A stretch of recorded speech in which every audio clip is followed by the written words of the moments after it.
In 2023, the NHS Race and Health Observatory released a report which looked at some of the great work being done at a local level to prevent bad mental health in the Gypsy and Traveller community. From York to Dublin, they found projects that are promoting good mental health by working with community members on vital issues such as employment, education, housing and health. I'm off to meet one of the report's authors, Dr. Peter Unwin at the University of Worcestershire, to get his view on how bad our mental health is and what these projects are doing. Mental health is largely neglected by professionals in terms of their identifying mental health issues across Gypsy, Romas and Travellers. Many people we spoke to said that they spent all their time when they got an appointment explaining to the professionals what a traveller, a Romany person was, and they themselves were shocked at the lack of education that professionals from all walks of life, health, social care had about what it means to be a traveller. I think the suicide rates are shocking, particularly amongst men, and we very much found that there was no preventative reach out from health and social care services. They didn't offer groups, counselling. At best, they seemed to offer medication, and many people just didn't want to be on medication. Sadly, on one site, I was told that every female on this site, adult female, was on antidepressants.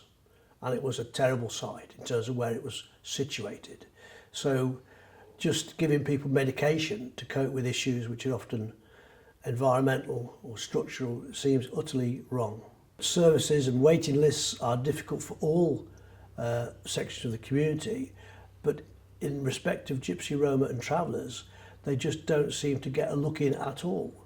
Bright spots really, apart from the areas we found where there were initiatives, often led by communities themselves rather than professionals, is some of the films that are available on YouTube and other outlets, which are often been made by members of the traveller communities themselves who have suffered from mental ill health.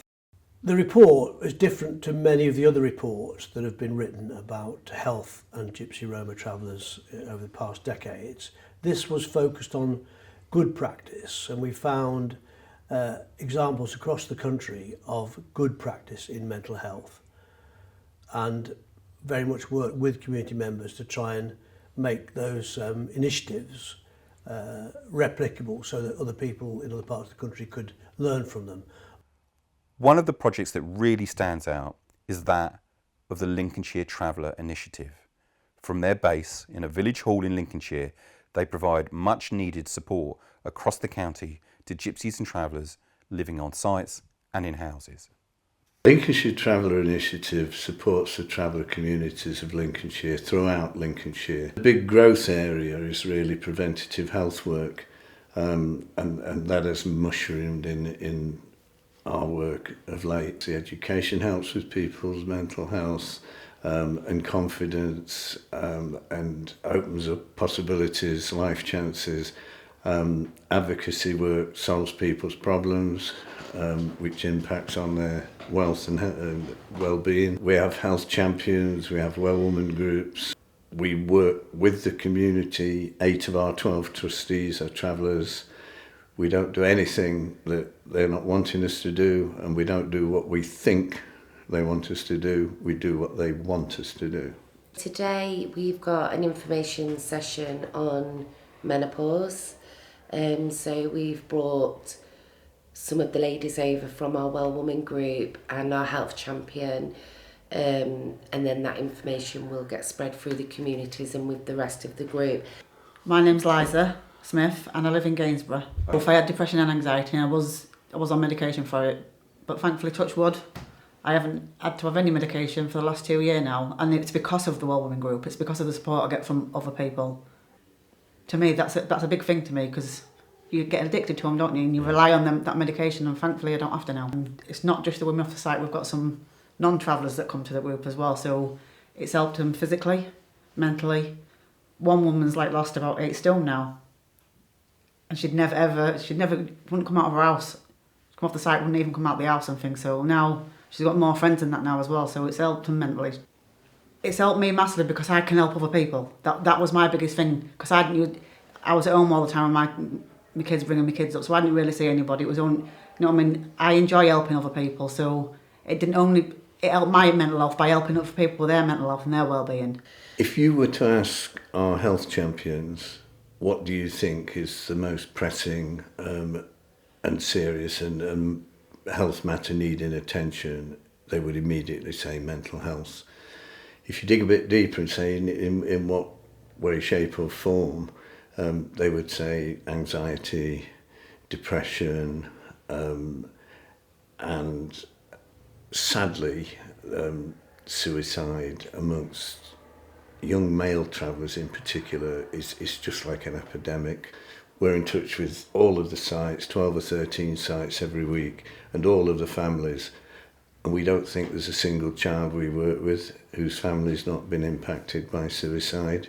I feel very comfortable that I could come here and talk to them, and like if there's any issues or whatever, they could help me with it. Yeah. The opportunities it give my kids. My son went to Boston College, did bricklaying.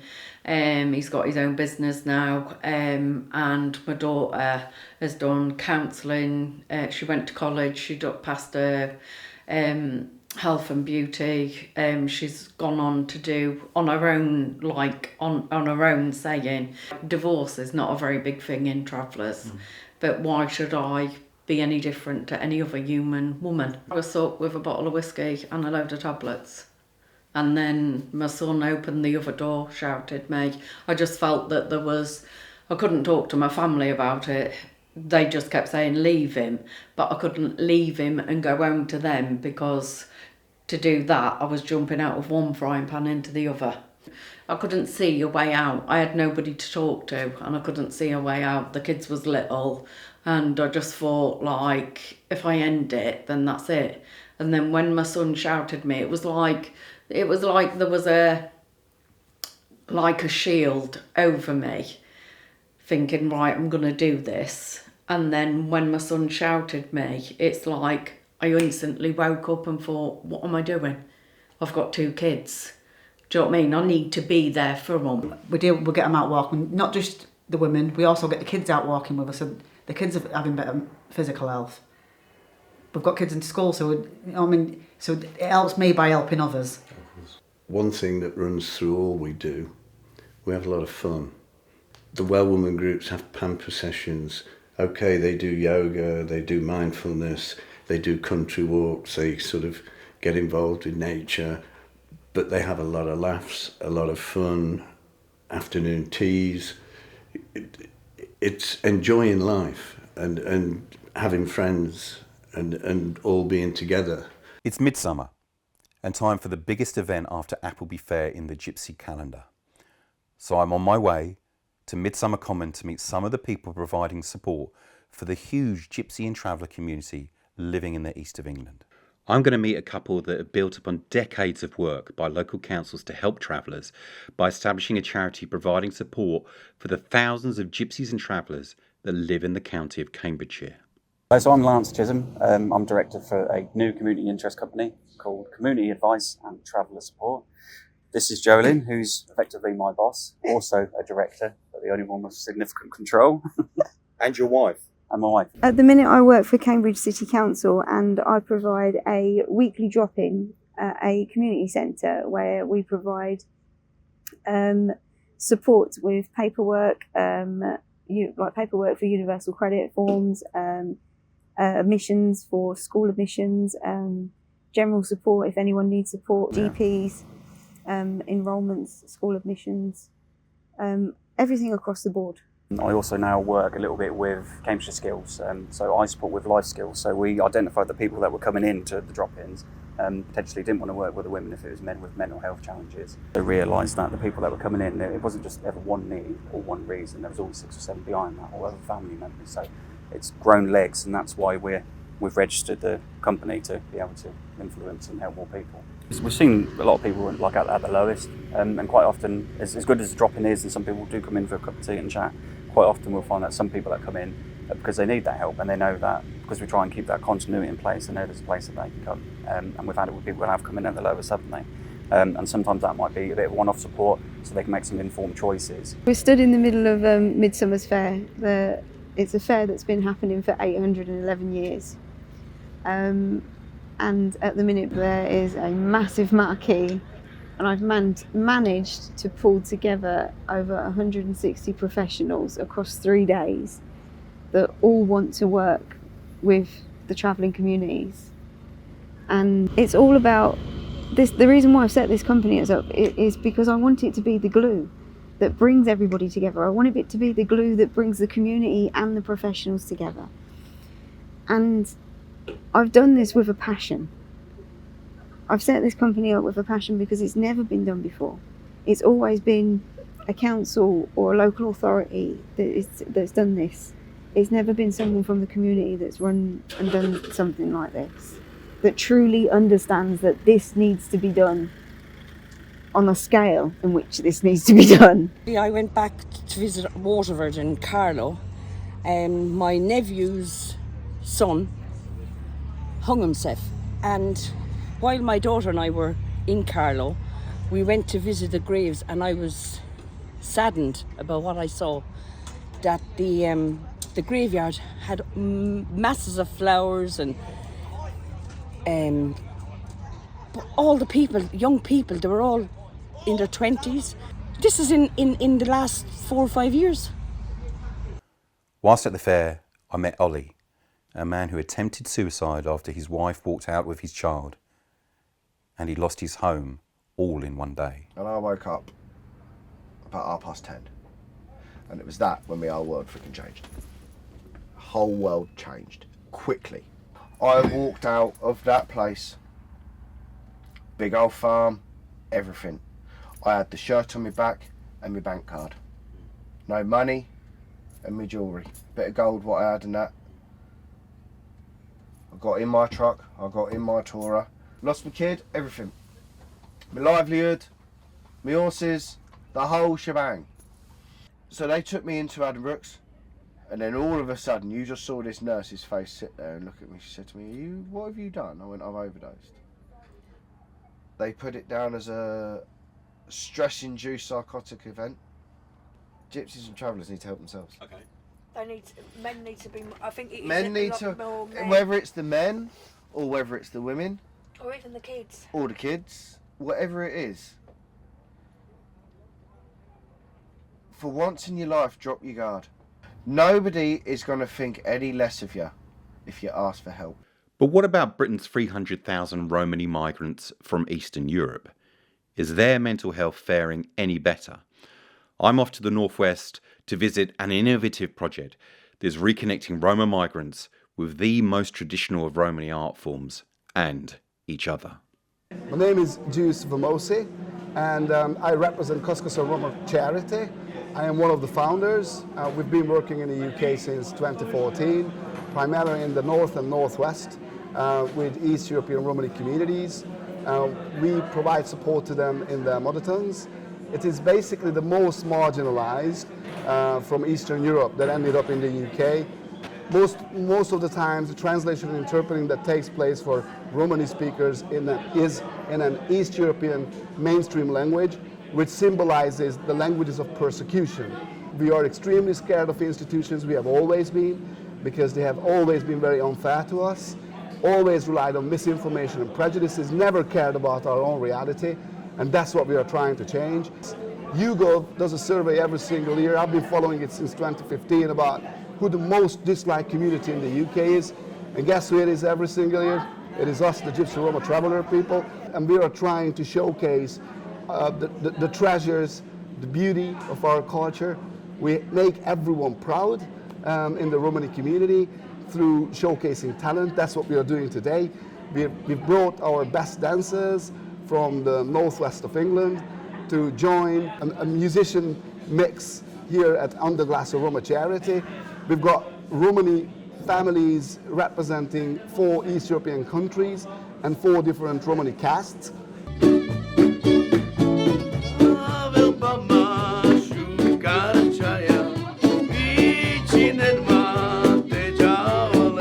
Romani Romani people have been facing anti-Gypsyism for several centuries, which is basically systemic persecution.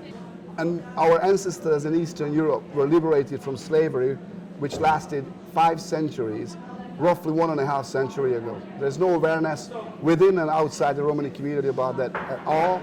And the legacy of slavery is very much alive.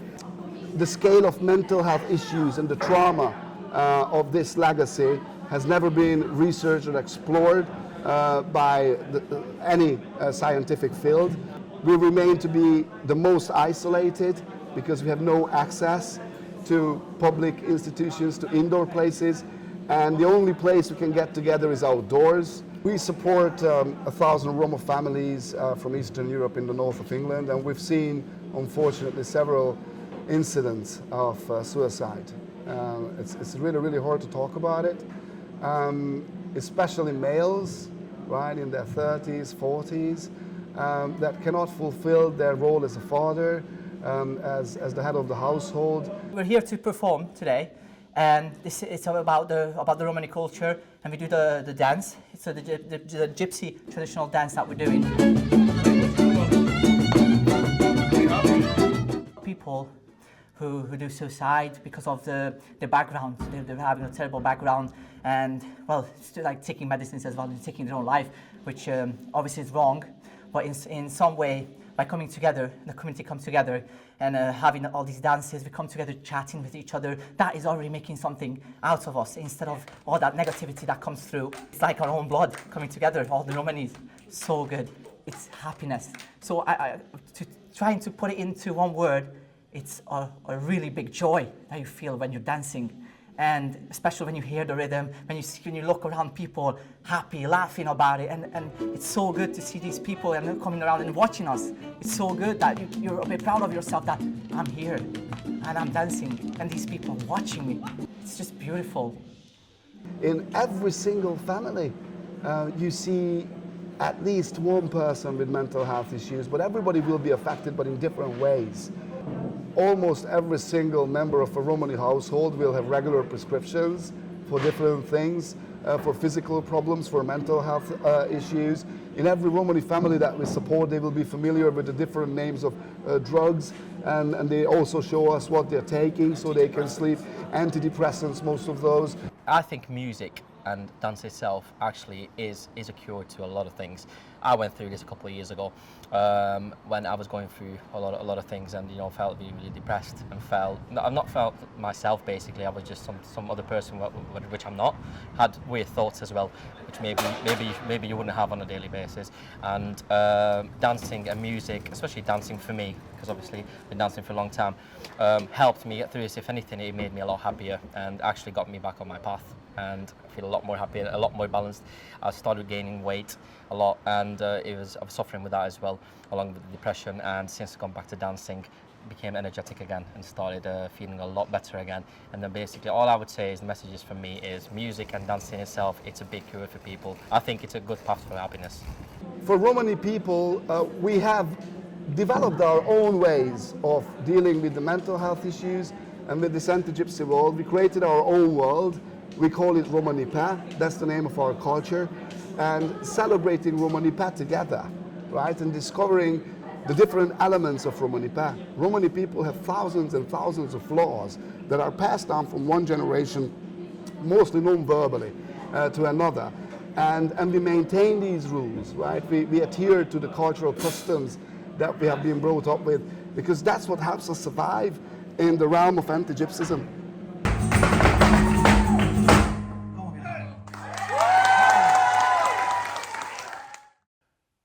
From York to Dublin, there's amazing support that's making a real difference to the lives of Gypsy and Traveller community members.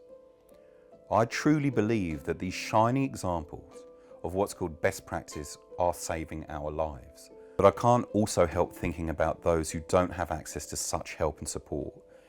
So what should the NHS, the service we all pay for and love, be doing as a whole to end the mental health crisis in the Gypsy and Traveller communities? Keep watching to see our third and final film, Reaching Everyone, to see what the NHS needs to be better at. In it, I'll ask those who are working with Gypsy and Traveller mental health what messages they have for those who work in the NHS.